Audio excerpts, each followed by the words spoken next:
বড় বড় শক্তিশালী কদমে হেঁটে হেঁটে যখন পাহাড় চূড়ার দিকে আগায়া যায়, পয়গম্বর সন্তানকে ডেকে বলে, এ সন্তান যাইস না, বাপের নাই আয়। দেখেন আল্লাহ তাআলা বলতেছেন, এই নূহ, যেটা একাত্মবাদ গ্রহণ করে না, যেটা তোমার রবের বিধান মানে না, ওইটা তোমার সন্তান না। লাইসা মিন আহলিক, এই সন্তান তোমার বউর বংশের সন্তান না, এটা তোমার আহাল হিসেবে আমি তাকে গণি নেই। যে কয়টা কালেমাওয়ালা ওই কয়টা তুমি বাবার সন্তান, আর যেটা কালেমা মানে না, যারা এক আল্লাহর গোলামি করে না, ওইটা তোমার সন্তান না। এটা হলো দুনিয়ার সব মুমিনদের জন্য শিক্ষা। তোমার ঔরসেও যদি সন্তান হয় 5টা, যে 2টা নেককার, এই 2টা তোমার সন্তান। যে 3টা আসাদনুর মার্কা, নাস্তিক মার্কা, বেঈমান মার্কা, লাইসা মিন আহলিক, এগুলো তোমার আহাল না, এগুলো তোমার সন্তান না। কারণ এগুলো ময়দানে মাহশরে তোমার উপকার হবে না। কিন্তু তোমার যে সন্তানটা আদম, নূহ, ইব্রাহিমের অনুসারী, তোমার যে সন্তানটা একাত্মবাদের সৈনিক, তোমার যে সন্তান পূর্বপুরুষদের রেখে যাওয়া কোরআন সুন্নাহর আমানতের উপরে মুস্তাকিম, তোমার যে সন্তান আল্লাহর গোলাম, এটা তোমার এমন সন্তান,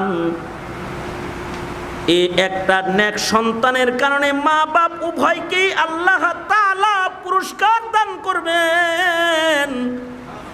একজন হাফেজে কোরআন সন্তানের পুরস্কার হিসেবে তাদের বাবা মাকে ময়দানে মাহশরে আল্লাহ তাআলা নূরের মুকুট পরানোর ইন্তজাম করে, অনুষ্ঠান করে তাদের মাথায় নূরের তাজ পরাবেন। আল্লাহর রাসূল বলেছেন, এই বাবাদের মায়েদের মাথার নূরের তাজের আলো সূর্যের আলোর চেয়ে অনেক জ্যোতির্ময় হবে। দরসে বুখারীর মজলিসের মোহতারাম সদর, উপস্থিত হজরত, বুজুর্গ, উলামায়ে কেরাম, সম্মুখপানে সমবেত দিন প্রিয়, ইসলাম প্রিয়, দিনদার ইমানদার মুমিন মুসলমান ভাইয়েরা, পর্দার আড়াল থেকে আলোচনায় শামিল মা বোনেরা, আল্লাহর দরবারে শুকর। আল্লাহ তাআলা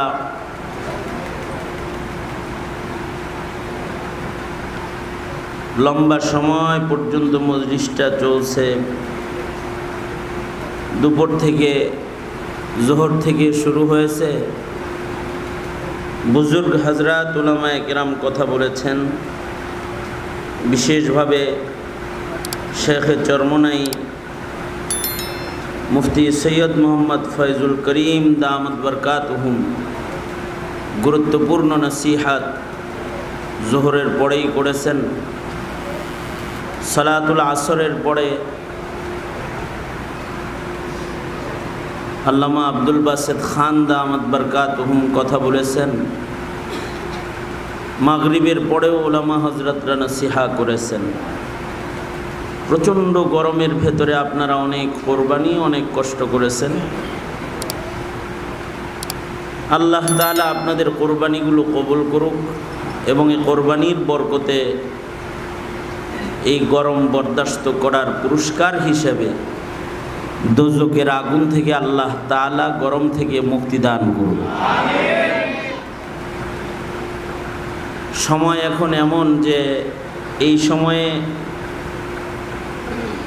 বড়দের কথা বলা, বড়দের মজলিসে বসা, বড়দের আলোচনা করা, এটা পছন্দ করার মতো মুমিনের সংখ্যা এখন কম। কিন্তু আল্লাহ পাকের পছন্দ হলো বড়দের মজলিসে বসবে, আল্লাহ পাকের পছন্দ হইল বড়দের আলোচনা করবে, এটা আল্লাহ তাআলা পছন্দ করেন এবং আল্লাহ পাকের পছন্দ হইল বড়রা যে পথে চলে পুরস্কার পেয়েছে সে পথে চলে ছোটরা পুরস্কৃত হবে, পুরস্কার নিবে। এই কারণেই সূরা ফাতিহার ভেতরে আমাদের পূর্বপুরুষ যারা আল্লাহর পছন্দের পথে চলে পুরস্কৃত হয়েছে তাদের পথে আমরা যেন চলার যোগ্য হই, তাদের যেন আমরা মানার যোগ্য হই এবং তাদের পথে চলে চলে যেন আমরাও আল্লাহকে খুশি করতে পারি। এই দোয়া আল্লাহ তাআলা সূরাতুল ফাতিহার ভেতরে আমাদেরকে শিখাইছেন। আমরা সব নামাজের রাকাতে রাকাতে রাকাতে রাকাতে এই দোয়া করি। তো নামাজরত দোয়া করি আমরা।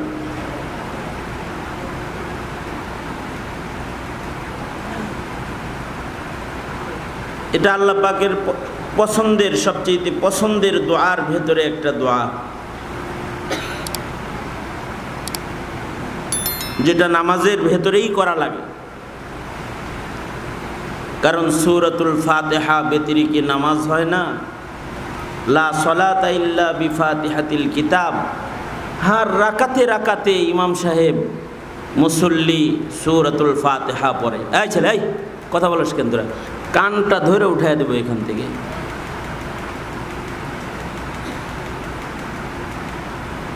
সূরাতুল ফাতিহা হার রাকাতে রাকাতে পড়া হয় আর প্রতিটি রাকাতে রাকাতেই এই দোয়া পড়া হয়। ইহদিনাস সিরাতাল মুস্তাকিম সিরাতাল্লাযীনা আন'আমতা আলাইহিম গায়রিল মাগদুবি আলাইহিম ওয়ালাদ-দাল্লিন। ভ্রষ্টদের অনুকরণ নয়, ইহুদিদের অনুকরণ নয়, নাসারাদের অনুসরণ নয়, অনুসরণ হবে যারা পুরস্কার প্রাপ্ত তাদের। এই কারণে কোরআনে হাকিমে পূর্বপুরুষদের আলোচনা বিদ্যমান আছে, বাপদাদাদের কৃত্তি বিদ্যমান আছে, যে বাপদাদারা করছে নাকি এটা বিদ্যমান আছে। পূর্বপুরুষদের যে সকল নেক কর্ম আছে এইগুলোকে আল্লাহর কালামে আল্লাহ তাআলা তুলে ধরে আমাদের পর্যন্ত খবর পৌঁছাইছেন। যদি আল্লাহ তাআলা পূর্বপুরুষ ও বড়দের আকাবিরদের নবীদের আলোচনা কোরআনে না করতেন, আমরা এগুলা কিছুই পাইতাম না। আমরা পাইতাম না। প্রথম মানুষ দুনিয়াতে কি করছে তাও আমাদের বয়ান করে আল্লাহ তাআলা শোনাইছেন। যুগে যুগে নবীরা কি করেছে সব আল্লাহ তাআলা আমাদেরকে ইতিহাস বলেছেন। এ কারণে বাপদাদাদের কথা আলোচনা করতে হয়, বড়দের কথা আলোচনা করতে হয়, বড়দের কথা শুনতেও হয়, বড়দের মজলিসে বসেও থাকতে হয়। কারণ বরকত বড়দের সাথে, বরকত যারা পূর্বে চলে গেছে তাদের সাথে। সাবিকুন আল আউয়ালুনা মিনাল মুহাজিরিন ওয়াল আনসার, যারা আগে তারা বরকতের, আগের যারা পূর্বপুরুষ যারা তারা ভালো, এবং বরকত আল্লাহ তাআলা বড়দের সাথেই রাখছেন। এ কারণে আল্লাহর রাসূল বলেন আল বারাকাতু মা আকাবিরিকুম, বরকত তো তোমাদের বড়দের সাথে আছে। কারণ বড়রা আমাদের চাইতে ভালো না মন্দ? আমাদের পূর্বের বড় যারা তারা কি আমাদের চাইতে ভালো না মন্দ? তারা ভালো ছিল, তাই ভালোদের আলোচনা করতে হয়। ভালোরা যদি মরেও যায় তাহলে তাদের ভালো ভালো গুণগুলো বলতে হয়। উযকুরু মাহাসিনা মাউতাকুম, আল্লাহর রাসূল বলেন তোমাদের বড় যারা মরে যায় এই সকল মৃত মানুষগুলার যে ভালো ভালো গুণ আছে, মরা মানুষদের কিছু ভালো গুণ আছে না, এইগুলা ছোটদের কাছে তোমরা বর্ণনা করো। উযকুরু মাহাসিনা মাউতাকুম, এই কারণে আল্লাহ তাআলা আমাদের অনেক পূর্বের যে সকল বাপদাদা পূর্বপুরুষরা মরে গেছেন, তাদের কৃত্তি, তাদের কর্ম, তাদের মিশন, তাদের ইমানের হালাত, তাদের আমলের হালাত, তাদের ভালো কাজ, এইগুলো কি আল্লাহ তাআলা আমাদের কাছে বর্ণনা করছেন। এ কারণেই বাবা আদমের পয়লা কাজ কি তা আমরা জেনেছি। এ কারণেই আমাদের আরও বাপ যারা ছিল তারা কি করেছে, তাদের কি আচরণ হয়েছে তাদের সাথে, এবং তাদের সাথে আল্লাহ পাকের কি মদদ শামিলে হাল রয়েছে, সব আমরা আল্লাহ পাক আমাদের সবাইকে জানাইছেন। এই কারণেই কোরআনে হাকিমে তিনজন পিতার আলোচনা আছে, তিনজন বাপের বিশেষ আলোচনা, আমাদের তিনজন পিতার আলোচনা কোরআন মাজিদের ভেতরে আল্লাহ তাআলা করেছেন।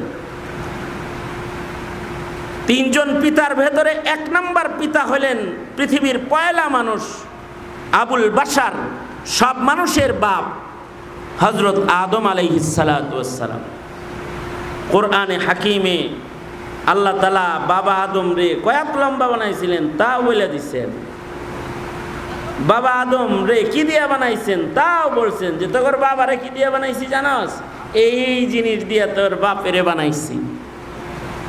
তোর বাপারে কই বানাইছি জানাস, প্রথম ছিল কোথায় তা জানাস?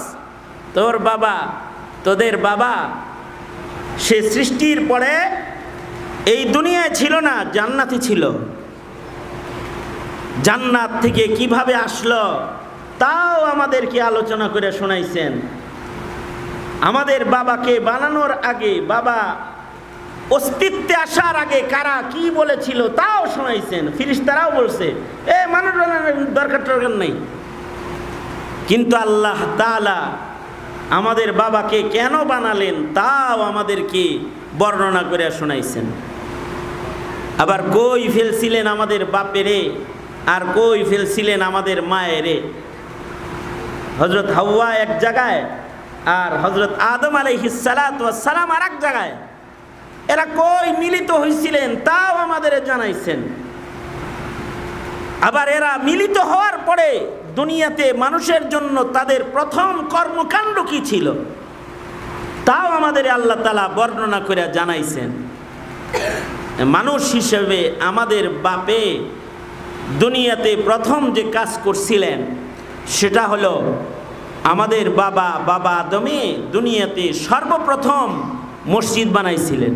এরকম মসজিদ বানাইছিলেন, সর্বপ্রথম ঘর বানাইছিলেন, ইবাদতের ঘর। এটা মানুষ হিসেবে মানুষের প্রথম কাজ, কারণ মানুষকেই তো বানানো হয়েছে ইবাদতের জন্য। তো মানুষ দুনিয়াতে পয়লা ইবাদতের ঘরই বানাবে, এছাড়া আর কি বানাবে? এই কারণে বাবা যে ইবাদতের ঘর বানাইছে প্রথম, এইটাও আবার আল্লাহ আমাদের কোরআন দিয়া আমাদেরকে বর্ণনা করে শোনাইছেন। ইন্না আউওয়ালা বাইতি উযিআ লিন-নাস, ইন্না আউওয়ালা বাইতি উযিআ লিন-নাস লাল্লাযী বিবাক্কাতা মুবারাকান ওয়া হুদাল লিল আলামিন। নিশ্চয়ই দুনিয়ার প্রথম ঘর নির্মাণ যেটা হয়েছে এটা কোনো ঘুমানোর, এসি লাগানো, ফ্যান লাগানো, লাইট বাতি লাগানো, দরজা জানালাওয়ালা বসবাসের কোনো ঘর নয়। এই পৃথিবীতে সর্বপ্রথম যে ঘরটা বানানো হয়েছিল এই ঘরটা হলো এই ঘরের দিকে ফিরে ইবাদত করার একটা ঘর, যে ঘরটা কাবা, বাইতুল্লাহ শরীফ ঘর সারা দুনিয়ার সব মানুষের জন্যে পথ প্রদর্শক হিসেবে বাবা আদম এই ঘর প্রথম নির্মাণ করেছেন, যেটা দুনিয়ার পয়লা কাম। এই পৃথিবীর মাটির পরে প্রথম কাজ মসজিদ নির্মাণ। বাবা আদম এই পয়লা ঘর, পয়লা কাজ সম্পাদন করলেন, মসজিদ বানাইলেন। কার জন্য বানাইলেন? নিজের জন্য না, গোটা দুনিয়ার জন্য এই ঘরটা বানালেন। এই ঘরের মর্যাদা হলো হুদাল্লিল আলামিন। এই ঘরটা আলামিনের সকল মাখলুকাতকেই পথ প্রদর্শন করবে। সুবহানাল্লাহ। বাইতি মুযিআ লিন-নাস লাল্লাযী বিবাক্কাতা মুবারাকাও ওয়া হুদাল লিল আলামিন। কোথায় বানালেন? বিবাক্কাতা মুবারাকা, বানালেন মক্কা মুকাররমায়, কিন্তু আলামিনের সবার জন্য বানালেন, যে পৃথিবীর সব মানুষ এই ঘরমুখী। এজন্য আমরাও ওই ঘরমুখী। 5 বেলা নামাজ পড়ি ওই ঘরের দিকে। আল্লাহু আকবার বলেন। কোন ঘরের দিকে পড়েন 5 বেলা? হ্যাঁ, বাবার দিকে না কাবার দিকে? কাবার দিকে পড়েন 5 বেলা। মরার পরে কোন দিকে ফিরাসন? হ্যাঁ, মৃত্যুর পরে আমাদেরকে কবরের দেশে কোন দিকে ঘুরায় শোয়ায়? কবরে যখন আমাদেরকে শোয়ায় তখন এই কাবার দিকে ঘুরায় আমাদেরকে শোয়ায় দেয়।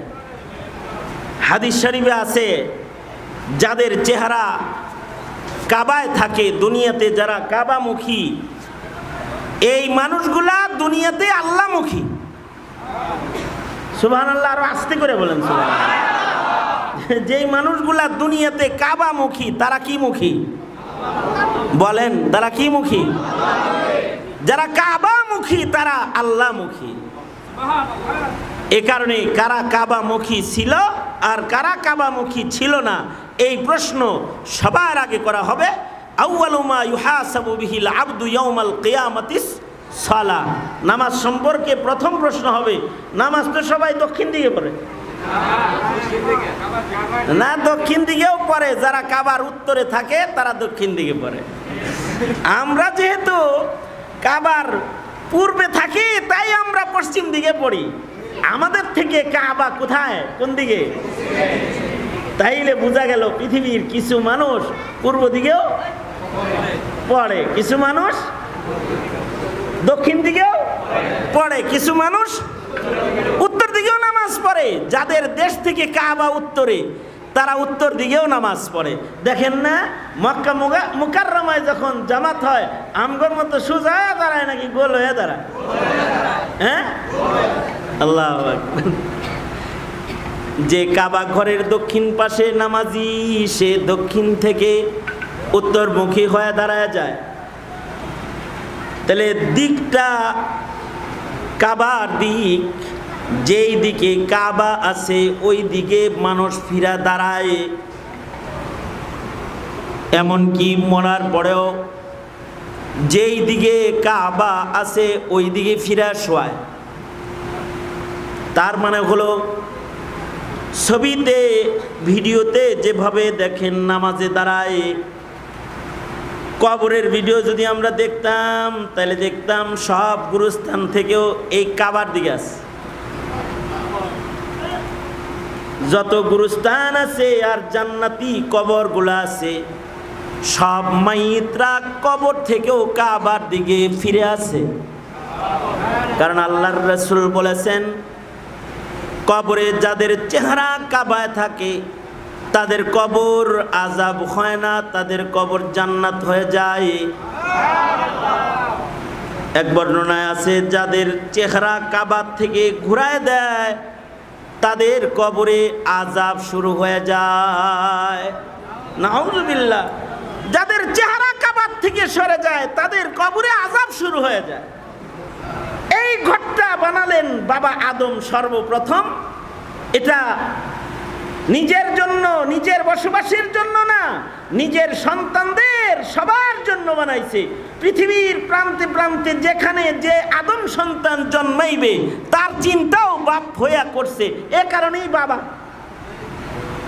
কিন্তু অপদার্থ হলো ওই বাবারা যারা নিজের চিন্তা করে কিন্তু সন্তান কোন মুখী থাকবে এই চিন্তা করে না। সন্তান কি পশ্চিমামুখী থাকবে? সন্তান কি ইহুদি কালচার মুখী থাকবে, নাসারা কালচার মুখী থাকবে? সন্তান কি নাস্তিক মুরতাদ মুখী হয়ে গেল, নাকি আল্লাহমুখী রইল, নাকি আল্লাহমুখী হইলে চিন্তাই করে না? এটা বাবা না, এটা বাবা নামের কলঙ্ক। এটা কিন্তু আমাদের বাপ, বাবা আদম, যিনি পয়লা মানুষ, তিনি সন্তানের এই চিন্তা করছে আগে। মোবারকবাদ জানাই, ধন্যবাদ জানাই আপনাদেরকে যারা এই জাতির মহা সংকটে সন্তানের চিন্তাকারী। আপনারা এই সন্তানের সঠিক চিন্তা তাইলে কোনটা? সন্তানের সঠিক চিন্তা হলো আমার সন্তানটা কি স্রষ্টামুখী না সৃষ্টিমুখী। এই চিন্তা যার ভেতরে আছে এটা হলো বাপ হিসেবে আসল চিন্তা। এই কারণে হলো বাবা। আর যে বাবার ভেতরে এই চিন্তাটা নাই, এই বাবাটা সন্তানের জন্য বাবা না, এই বাবাটা হলো সন্তানকে দোজখে ফেলানোর থাবা। এটা বাবা না, এটা থাবা। এই থাবা দিয়া নিজের সন্তানকে দোজখের আগুনে ফেলতে চায়। হ্যাঁ, এখনকার পিতারা সন্তানদের বসবাসের চিন্তা করে যে আমার পরে সন্তানটা 3 তলায় থাকবো না নিচ তলায় থাকবো নাকি গাছতলায় থাকবো, এই চিন্তা খুব করে, ঠিক না? এ কারণে বিল্ডিং করে, সন্তানের জন্য বিল্ডিং করে বরাদ্দ করে। এই বড় ছেলে থাকবি এই তলায়, ছোট ছেলে থাকবি এই তলায়, মাঝা ছেলে এই তলায়, বাচ্চা বাচ্চা লিখে দিয়ে যায়। আমার মেয়েটা থাকবো এই তলায়, মেয়ে এইটা নিব, পোলা এইটা নিব, এই পেরেশানিতে থাকে। হ্যাঁ ভালো, সন্তানদের থাকার চিন্তা তো করবেনই, সন্তানদের থাকার চিন্তা করবেন। কিন্তু সন্তান যে থাকবে, থাকিয়া সন্তানটা কি মদপান করবে, জেনা ব্যভিচার করবে, সম্পদ বিক্রি করে গিয়ে নারীবাজি করবে, দামি দামি মদ কিনা খাবে, নাকি সন্তানটা আপনার রেখে যাওয়া সম্পদ ভোগ করে রবের গোলামি করবে? ওই চিন্তা করা দরকার হইল, এই চিন্তাটা করা দরকার। কিন্তু এই চিন্তাটা যে বাপের ভেতরে নাই, এইটা বাপ নামের কলঙ্ক। কিন্তু বাবা আদম এ চিন্তা করেছেন। বাবা আদম নিজের সন্তানদের থাকার ঘরের চিন্তা করেন নাই। বাবা আদম নিজের সন্তানদের ইবাদতের ঘরের চিন্তা করছেন। বাবা আদমের যত সন্তান পৃথিবীতে আসবে তারা কি দুনিয়ামুখী হবে নাকি আল্লাহমুখী হবে চিন্তা করে ঘর বানাইলেন, মসজিদ বানায়া বললেন সবে মিলে এক ঘর কেন্দ্রিক আবেদ হয়ে যাও, কারণ এই ঘরটা হুদাল্লিল আলামিন। আল্লাহ তাআলা রব্বুল আলামিন মুহাম্মাদুর রাসূলুল্লাহ সাল্লাল্লাহু আলাইহি ওয়াসাল্লাম রহমাতুল লিল আলামিন, আর কাবা বাইতুল্লাহ হলো হুদাল্লিল আলামিন। আশ্চর্য দেখেন, নূহ নবীর ঔরসেও সন্তান। বাবা আদম থেকে নূহ পর্যন্ত আপনারা তাওয়াজ্জুহ এই দিকে দিলে আর কয়েকটা কথা শুনে যান, তাতে আপনাদের ফায়দা হবে ইনশাআল্লাহ। নূহ আলাইহিস সালাতু ওয়াস সালামের আমলে মানুষের সংখ্যা একেবারে কম না নূহ আলাইহিস সালামের সময়, কারণ বাবা আদমের যুগে সন্তান জন্ম হইতো জোড়া জোড়া, একসাথে দুইটা। কয়টা? একটা ছেলে একটা মেয়ে, একসাথে দুইটা। প্রথমবারে এক ছেলে এক মেয়ে, পরের বারে এক ছেলে এক মেয়ে। বিয়ার বিধান ছিল হলো আগের ছেলে পরের মেয়ে, পরে জন্মগ্রহণ করা মেয়ে আর আগে জন্মগ্রহণ করা ছেলে, আর আগে জন্মগ্রহণ করা ছেলে আর পরে জন্মগ্রহণ করা মেয়ে। দুইটা ডবল ডবল জন্মায়। আচ্ছা, ডবল ডবল যদি জন্ম নিতে থাকে তাইলে বাচ্চা জন্মের স্পিডটা কি কম না একটু ভালো তালেই আছে? তালেই কিন্তু আছে। এই তালে মানুষ জন্মগ্রহণ করেছে। মনে করেন নূহ আলাইহিস সালাম পর্যন্ত বাইবেল বলে, বিভিন্ন কিতাব বলে, আদম বাবার থেকে নূহ বাবা পর্যন্ত, বাবা আদম থেকে নূহ আলাইহিস সালাম পর্যন্ত জমানা কতটুকুন গেছে? 10 পুরুষ। কয় পুরুষ? 10 পুরুষ অতিক্রম করেছে। 10 পুরুষ বলতে আমরা কত দিন ধার্য করতে পারি? কত বছর গেছে 10 পুরুষ হইলে? এখনকার এক পুরুষের বয়স আর তখন পর এক পুরুষের বয়স কিন্তু একরকম না। এখন এক পুরুষের বয়স হলো হ্যাঁ হ্যাঁ 60-70, হ্যাঁ এক পুরুষ।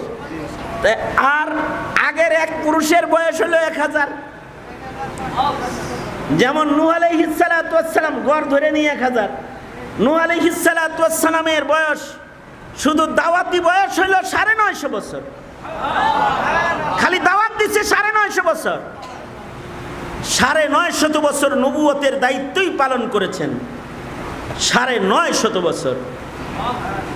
তাহলে এরকম যদি 1000 বছর করে এক এক পুরুষ হয়, তাহলে 10 পুরুষে কয় হাজার বছর হয়? হ্যাঁ অঙ্ক শিখাইতে হবে বাবা। তাহলে 10 পুরুষে মিনিমাম হইতেছে কমাস কম একটা ধৈরা নিলাম কত বছর? 10,000 বছর। 10,000 বছরে মানুষ জন্মাইতে পারে কিরকম? আরে আগেই না, এত ক্যালকুলেটর তো আমার কাছে নাই, কিন্তু একটা আন্দাজে যাই আর কি। মনে করেন এই 30 বছর 40 বছর আগে আমাদের বইয়ে ছিল বাংলাদেশে জনগণের সংখ্যা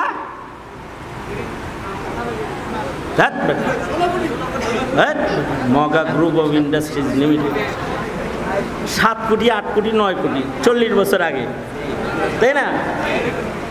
স্বাধীনতার বক্তব্য যখন দেয় তখন কয় কোটি বাঙালির কথা কয়? 7 কোটি বাঙালির কথা কয় মাত্র। তাহলে স্বাধীনতার সময় যদি 7 কোটি বাঙালির বক্তব্য দেয়, এখন দেয় কয় কোটি বাঙালির বক্তব্য? হ্যাঁ 18 কোটি মাইনা নিলাম, ধরে নিলাম যে 18 কোটি। 18 কোটির থেকে 7 মাইনাস দেন, বাড়ছে কত কোটি? এটা কি জন্ম? আর যত ধরনের বড়ি আছে এই সব কিছুর ভিড়ে, যত ইনজেকশন, কাঠি, শরীরে নাকি কাঠিও বসায়, কাঠি, ইনজেকশন, বড়ি, ফাড়ি যা আছে সব ডিগবাজি দিয়ে আইছে 11 কোটি। এই সব ডিগবাজি দিয়ে আইছে 11 কোটি। চিন্তা করছে, হ্যাঁ আরে 13 কোটি, মিনিমাম 13 কোটি।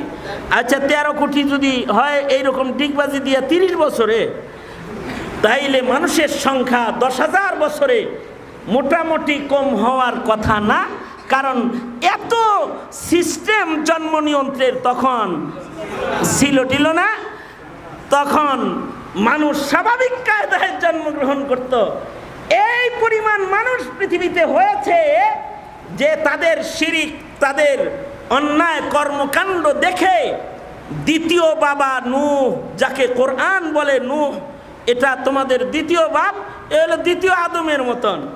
অর্থাৎ নূহ নবী বিরক্ত হয়ে 950 বছর পরে বলে কি, আয় আল্লাহ, এই নাফরমান সন্তান একটাও আমার লাগবো না, এগুলো সব তছনছ করে লাও। রব্বি লা তাজার আলাল আরদি মিনাল কাফিরিনা দাইয়ারা। দোয়া করে দিছে, একটা দোয়া তো ছেড়ে দিছে, বন্যার পানি ইজ কামিং, বন্যার পানি আয়া পড়ছে। এইবার আল্লাহ কয় পানি তো আইতাছে, নূহ সব মরে গেলে তো দুনিয়া খালি হয়ে যাব। যারা বাবার আদর্শের সৈনিক, আদমের আদর্শের সৈনিক, তোমরা যারা একাত্মবাদের সৈনিক রয়েছ, একটি নৌকা বানাও, তারা নৌকায় উঠে যাও। আল্লাহর নির্দেশে দ্বিতীয় আদম, আমাদের দ্বিতীয় পিতা, মানব জাতির নসলি 2 নম্বর পিতা। 1 নম্বর নসলি পিতা আদম, 2 নম্বর নসলি পিতা নূহ।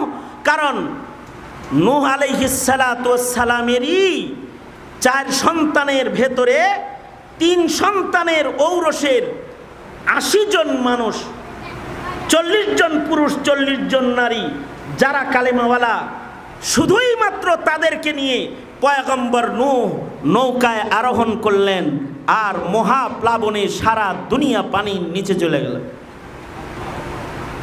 এর ভেতরেও নূহ আলাইহিস সালামের ঔরসের 1 সন্তান, এটা আর পিতার আদর্শে এলো না, সে তাওহীদ ও একাত্মবাদ গ্রহণ করবে না, আল্লাহর বন্যার পানি রেখে ভয় পায় না। সে যায় তৎকালীন সময়ের সর্বোচ্চ উঁচু পাহাড়, এইটার চূড়ায় উঠে পড়ছে। বন্যার পানি যেন তাকে স্পর্শ করতে না পারে, এই কারণে সেই পাহাড়ের চূড়ায় উঠে পড়েছে। বড় বড় শক্তিশালী কদমে হেঁটে হেঁটে যখন পাহাড় চূড়ার দিকে আগায়া যায়, পয়গম্বর সন্তানকে ডেকে বলে, এ সন্তান যাইস না, বাপের নাই আয়। দেখেন আল্লাহ তাআলা বলতেছেন, এই নূহ, যেটা একাত্মবাদ গ্রহণ করে না, যেটা তোমার রবের বিধান মানে না, ওইটা তোমার সন্তান না।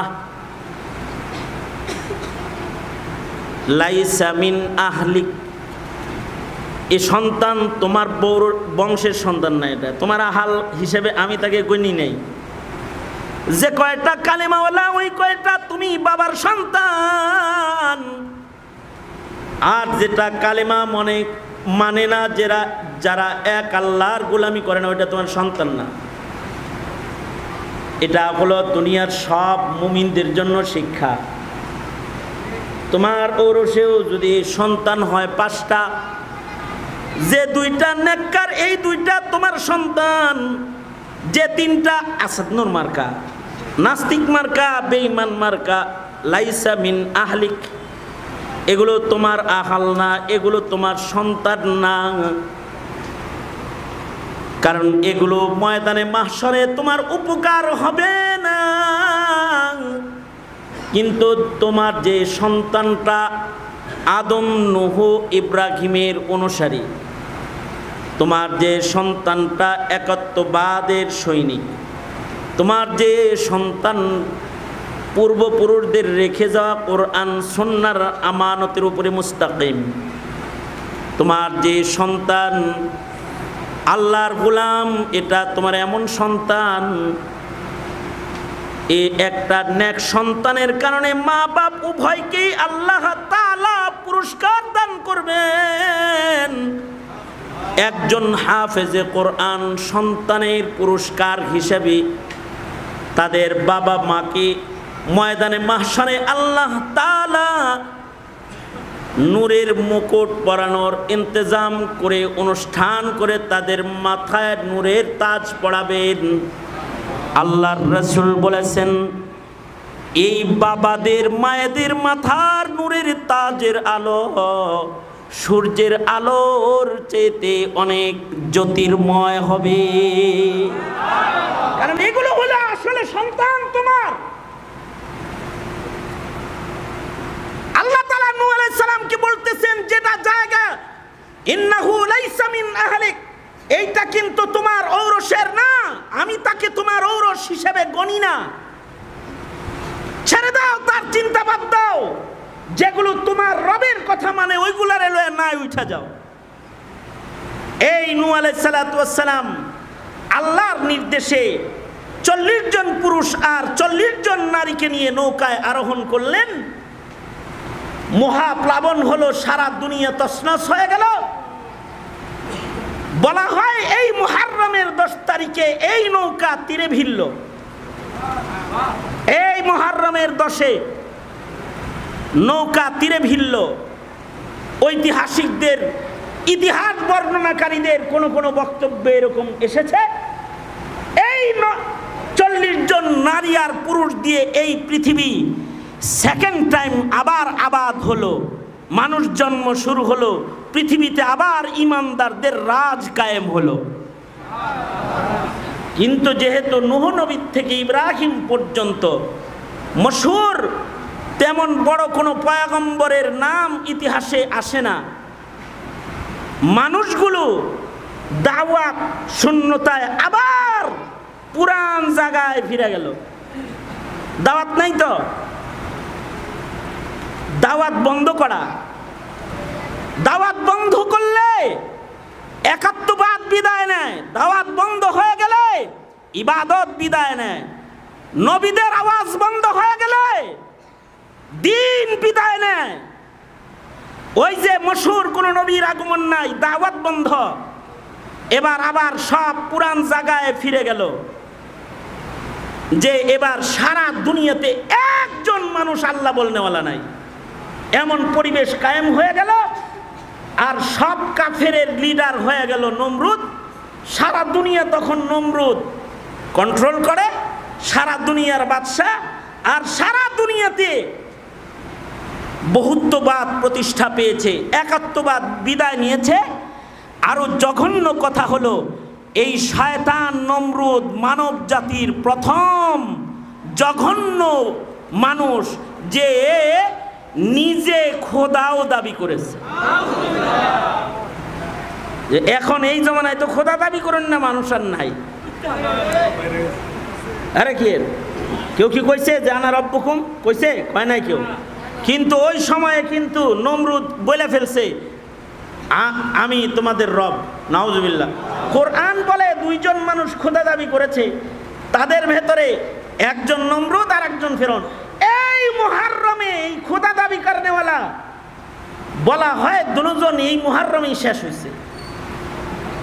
ইব্রাহিম আলাইহিস সালামও এই মুহররমুল হারামে বেরিয়ে এসেছেন, ওনাকে অগ্নিকুণ্ডলিতে ফেলেছে। আর